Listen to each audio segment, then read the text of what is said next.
அனைவருக்கும் அஸ்ஸலாமு அலைக்கும்.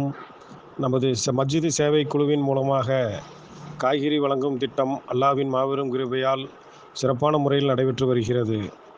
தென்னம்பாளையம் மார்க்கெட் வியாபாரிகள் இன்று வெள்ளிக்கிழமை அன்று அர்ப்பணிப்புடன் தாராளமாக காய்கறிகள் வழங்கினார்கள்.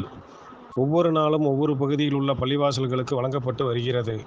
அதன் அடிப்படையில் இன்று குமரன் காலனியில் உள்ள மஸ்ஜிதே முபாரக் சுன்னத் ஜமாத் பள்ளிவாசலுக்கு வழங்கப்பட்டது. அந்த பகுதியில் வாழும் மக்களுக்கு ஜாதி மத பேதமின்றி அனைவருக்கும் வழங்கப்பட்டது. அல்ஹம்துலில்லாஹ். மேலும் நமது எம்எஸ்கேவின் மஸ்ஜிது சேவை குழுவின் யூடியூப் சேனலை அனைவரும் சப்ஸ்கிரைப் செய்து கொள்ளுங்கள். அதில் உள்ள பிளேலிஸ்டில் சென்று மஸ்ஜிதே முபாரக் சேவை குழு என்பதை டச் செய்தால் அங்கு நடைபெறும் அனைத்து சேவைகளையும் நீங்கள் காணலாம். மேலும் தங்கள் பகுதியில் உள்ள பள்ளிவாசல்களுக்கு மஸ்ஜிது சேவை குழு ஆரம்பிக்க தொடர்பு கொள்ளவும் வழங்கியம் சையது இப்ராஹிம் பாய் அவர்களை. தொடர்புக்கு 9842725780. அல்ஹம்துலில்லாஹ்.